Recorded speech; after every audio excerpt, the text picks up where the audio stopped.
Welcome to another edition of the Offer Kings. I'm Brandon Blackburn-Dwyer, and today we're still talking about content. And really, we're talking about what does content get us?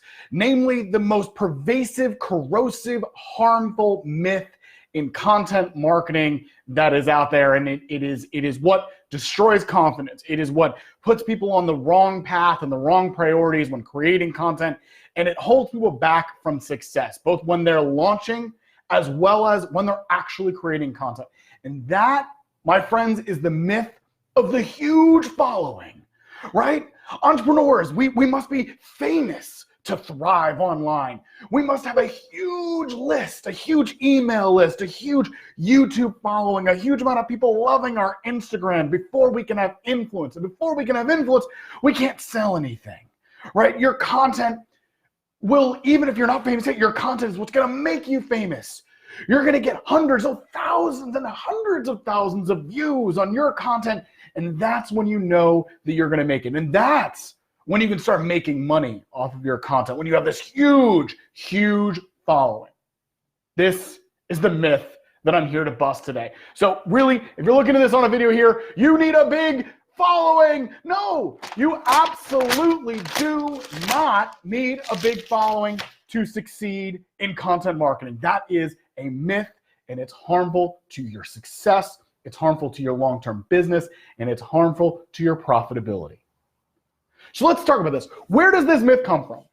Because it's one that's out there, right? It's one we hear all the time. It's something we either mention when we're talking about our self-limiting beliefs that, oh, I would do content, but I don't have a big following, or, oh, I've just got to build up my social media first before I really dive in, or, oh, I've got to, all these different things, right? We also hear it externally. So for the first one for me, I think one of the places that it comes from most often is our observations, and how our observations actually trick us into believing harmful things. So first one, we see other big time entrepreneurs. In the ClickFunnels space, you see Russell Brunson. In the coaching space, you'd see Tony Robbins. You see anybody else that's really big, that's on these big, huge stages, that have people rushing to buy all their products and everything like that. And we crave that, which is natural, because if you're a content creator by trade, usually you actually enjoy giving out your content. You actually like explaining your stuff.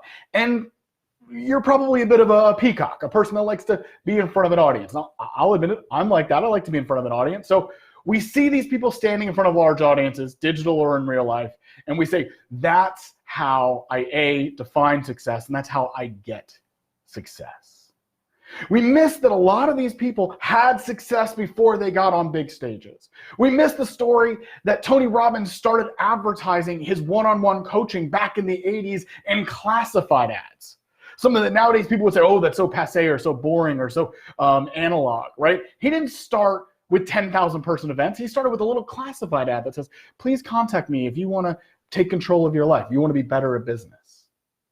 We see the stages as the path to success, instead of understanding that big stages are often the outcome of success. They can be a success or a profit multiplier.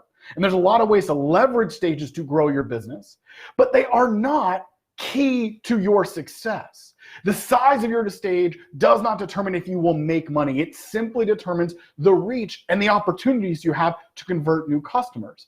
But the opportunity and the reach to convert one customer is enough to mean that you are being successful with your content, not that you're in front of 10,000 people. So our observations of other entrepreneurs trick us into believing that big stages are key to success, instead of realizing that success will get us to those big stages eventually, if we ever wanted to, if that's our goal. And frankly, some people, it's not going to be your goal. And some people that may not want those big stages will avoid spending lots of money and time and effort to get something that's more of a vanity metric, a huge audience, rather than people that are going to be smart and focus and use their content to create conversions.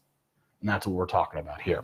Now, so that's one area. We see our observations and we misunderstand the process. We see the big stage first, then we see success. We go, great, that's the order I want it. Big stage, then success. Nope, you get success first, then the big stage. Now, what are we told? Because we are told that big followings are essential by almost everyone, right? If you're anybody that's in the content marketing space, they'll sell you something, right? They'll be like, if you do this, I'll get you a huge following on Instagram. If you take this course, I'll get you a bigger following on Snapchat or on Pinterest, or I'll get your likes up on Facebook, or I'll get your group to be huge, or I'll get your email list, right? So we hear it from people telling us that big audiences, big lists, big followings are key to our success. Why?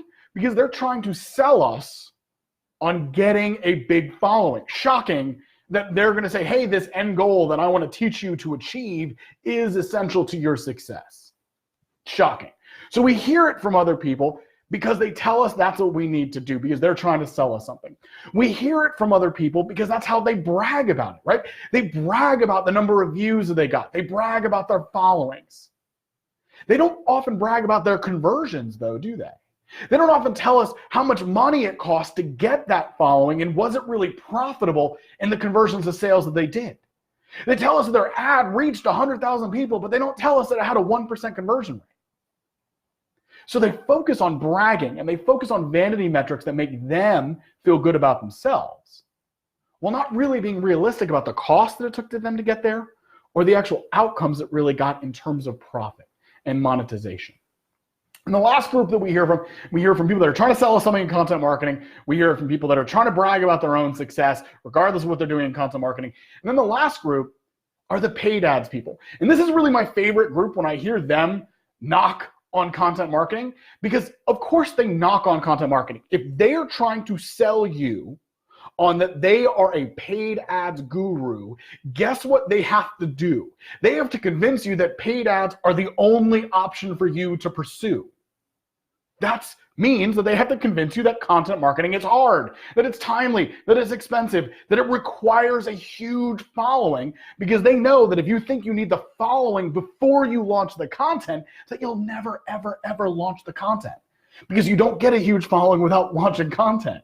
And so they know if they can trap you into that self-defeating loop, that you're going to be desperate for their solution, which is, hey, take my shortcut, take my paid ads. Now, I am not one of the content marketing people that think that paid ads are a bad idea. I think that they often have a role in your larger business marketing ecosystem. I think that as you scale, you can invest in paid ads to help maximize a lot of your content marketing.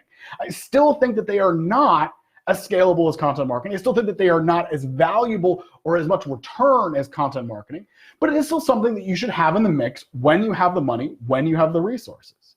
But what I don't like is when paid ads people tell you that content marketing is hard, and they tell you you need that big following, because they're basically lying to you. They're lying to you to get you to pay their enormous, enormous ads management fees, which are taking money out of your pocket, diluting the impact of the spend because they're actually taking money from you to manage the ads while basically putting nothing into the actual ad themselves. And all the while they're telling you that content marketing, this other option just doesn't work because it's too hard, right? So we are told by many people that it doesn't. So our observations tell us that we need a big following, and what we are told by other people. So it's hard to get past all that noise. And here's the hardest noise that we get, our own limiting beliefs. Now, you hear this all the time. You gotta believe, you gotta believe. If you just believe, dude, you'll get there. If you just believe, you'll have the private island. Okay, garbage. Belief is incredibly powerful, but it won't get you all the way to a private island. Belief plus a lot of hard work, plus knowing what you're good at, plus knowing how to serve people, plus executing, plus. Then maybe someday, I guess, if you really want to spend money on a private island, which I wouldn't, you'll get there. But it's not just belief. But limiting beliefs do still play a major, major barrier in how we move forward. We often, again, from that observations, we see other people with success having a big stage, and then we can go, oh, I guess I need the big stage to have success. No, you don't. You need to start giving out content. You see, start engaging people. You need to start converting those people through that content into customers. That will get you success. Now, the reason why I don't want to just say limiting beliefs are something you should just ignore is because I have a little confession to make. I have major, major limiting beliefs on content. Strange for a person that teaches other people to do it, but I will tell you that I translated my limiting beliefs into external barriers that I thought I had proof were really true. And it really took me years to realize, oh no, just an internal belief. So I'll tell you this little story. The first limiting belief that I convinced myself was verifiably true was that I had missed out on the easy social media growth era. Now, how is that possible? Because I've been doing content in one form or another professionally since the early 2000s frankly, my earliest content campaign was 1998 when I was a teenager and working for a university and then for the United Nations Association. After doing all that content, I should have been primed when social media exploded in the late 2000s. Except I lived in Asia. Specifically, I lived in Beijing, China for almost a decade. And if you don't know much about international politics, I'll tell you this. If you live in Beijing or you live inside China, you live behind what they call the Great Firewall of China. It is a digital blocking of your ability to access social media networks like Facebook or Twitter or Instagram if you live inside China. And so regardless of the fact that I was an American, living inside China, accessing the internet from China for a decade meant that I could not access my Facebook account. I could not access a Twitter account. I could not access Instagram when I came on board. And so for a decade, I was out of the country. From 2005 to almost 2015, I was out of the country. And that's when Twitter became huge. That's when Facebook became huge. That's when Instagram became huge. That's when people used to follow people just for fun on Twitter. And people went from no followers to 10,000 followers overnight, right? The early adopters. And so when I came back in 2014, 2015, I looked at social media and I said, you know what? I missed out. I'd convinced myself because I had evidence to match my self-limiting belief that I was not going to be big on social media because I hadn't been an early adopter. And so I learned everything I possibly could about social media, and I turned it into part of my career, being good at it, but I focused on doing it with companies, with organizations, with other clients, not for myself, because I believed that I had missed out. That was a self-limiting belief. The other self-limiting belief was about how scalable or how big my impact needed to be. And this is like that observational issue, right? I'm going to tell you that I saw people with big stages, and I thought that's what got you success. Because, and this is going to sound like a brag, but I want you to understand how this brag turns into a knife that cut my confidence into pieces. I had very early in my career been very lucky and worked very hard to end up on a couple of very big platforms.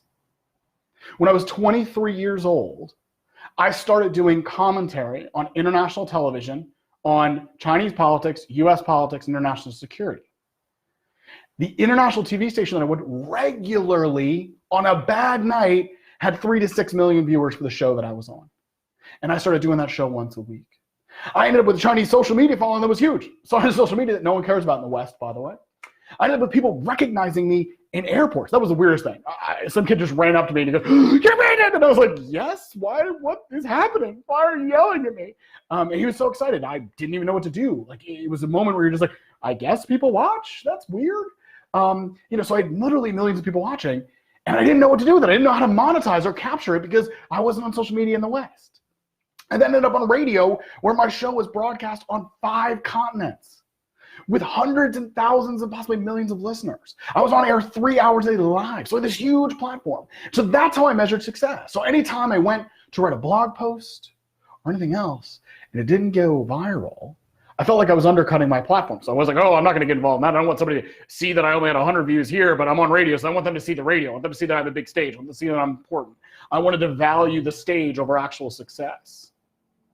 And then when I came back to the United States and I started working in digital media from the US and could get to social media, the company I worked for encouraged me not to use my personal social media, but to focus all of my efforts on the company's social media, which seemed like a reasonable trade at the time. Not really great for my career, but better for them. And again, this huge platform that I built basically from nothing, we all of a sudden went from, a couple hundred views a day to thousands to tens of thousands of views. But we had a lot of money to spend behind it. We had teams to help syndicate, and we had the power of celebrity. We did content with Beyonce, with Coldplay, with Pearl Jam, with major celebrities, with politicians from around the world. And so as the managing editor, I measured success of content in the tens of thousands, eventually in the hundreds of thousands. Not in the 100 or 200 views. And again, I saw this as evidence that, oh my goodness, if I do a piece on my own and it only gets 100 views, then I'm obviously failing. Kept me for years from doing my own content. Now, ironically, something I learned as the managing editor was the lesson that I should have translated over to business, but it still took me a couple years to fully translate it. When I was working at Global Citizen, the goal of that platform was to get people to take political action and extreme poverty. A wonderful, wonderful role. But we had really come with this idea that people wanted content to entertain them. And we would hope that they would also see on our website that we had action pages, pages that were designed to create political action or action taking. And I started saying, look, we really could be combining these two. Content pieces can be action pieces. You can drive people in engaging content to do what we want them to do. We can create conversions out of that content. And myself and a bunch of other really smart people put our minds together, and that's what we started doing.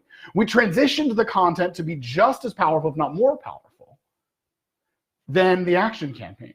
In part because the content itself was more shareable and more engaging, and people were more delighted by the end of it. And then after they'd heard a story that they could relate to, that they could understand, they were more primed to take action.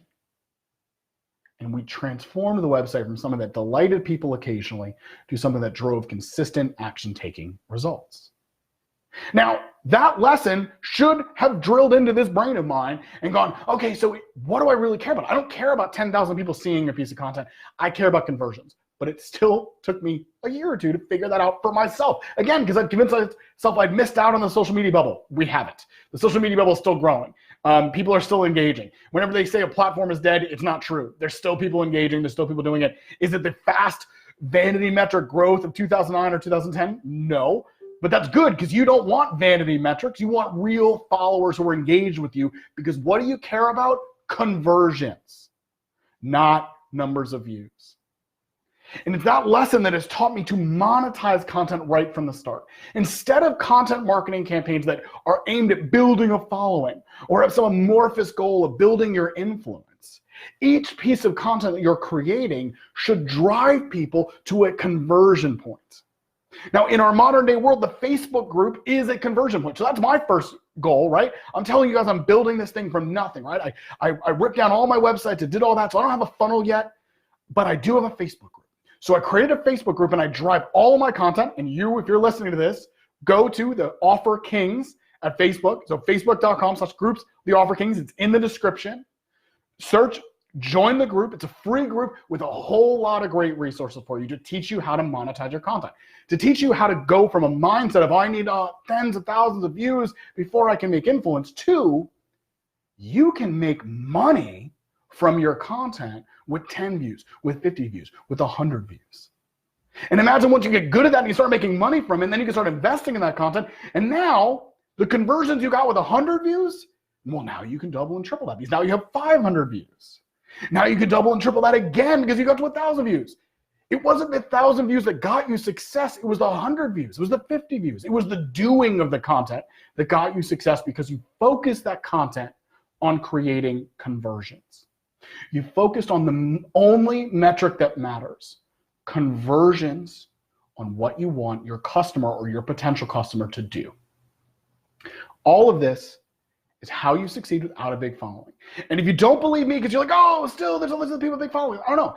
A guy I follow in the space, Steve J. Larson, he's only got 7,000 subscribers on YouTube. And he's been, for the last year, one of the most prominent figures in online marketing because of the success of the One Funnel Away challenge with ClickFunnels, because he's Russell Brunson's best friend, because he's getting on stages because of his background with that. So he's next to celebrity, and his following has doubled in the last year, but it used to only be 2,000 or 3,000 people on YouTube after a year or two of posting content. You know what? He wasn't hurting because he didn't have enough subscribers, because he understood how to monetize his content. Because that's something that he doesn't really talk about a lot, monetizing. He just talks about syndication and big views and things like that. But he knows the real game. The real trick here is conversions to sale. That's how he's been a multiple-time Comic Club winner. Look at other groups. Facebook groups with under 3,000 people that are still driving huge amounts of revenue and profit to the people that manage them. That's where you're seeing huge entrepreneurial growth. People that understand how to monetize their audience right from the start instead of waiting for vanity metrics. So here's my offer. As I said, every piece of content drives to an offer. This is the story about how you can get over your self-limiting beliefs that content marketing needs huge followings to work. It doesn't. It can succeed from your first piece of content. It can succeed with 50 views on that content. It can succeed with no following in your social media, with no background in content creation, with nothing. It doesn't mean that you're guaranteed to be rich, but if you start seeing it as success being defined by conversions to sale, or conversions to followers on your email list, conversions to growing your Facebook group, which is a conversion and a step on your sales funnel, you can obtain success right from the start. So go on to Facebook, follow the link on the description here, and get into the group, because this is the kind of content that we're going to be dealing with. And I'm going to start doing some live trainings, and I'm going to have some resources in there so you can get started quickly. because I know that if you can get started and you can see this work for yourself, then you're going to know, like, and trust me, and then you'll be my customer for the long term, because I'm here for the long term. Now, I'm here to monetize early, but I'm here to actually make my long-term profit off of the empire that all of this great resources, great information, great assistance and support build with you today, tomorrow, and next week. Because your empire is your offer, and you're going to scale that empire through compelling, value-based content. If you start doing that, your empire is just around the corner. Thanks so much for listening. Hit me up, subscribe, share this. Give me your favorite ideas out of this. Tell me what you learned, and I will see you in the Facebook group to start talking content and content marketing and how to monetize it for your success.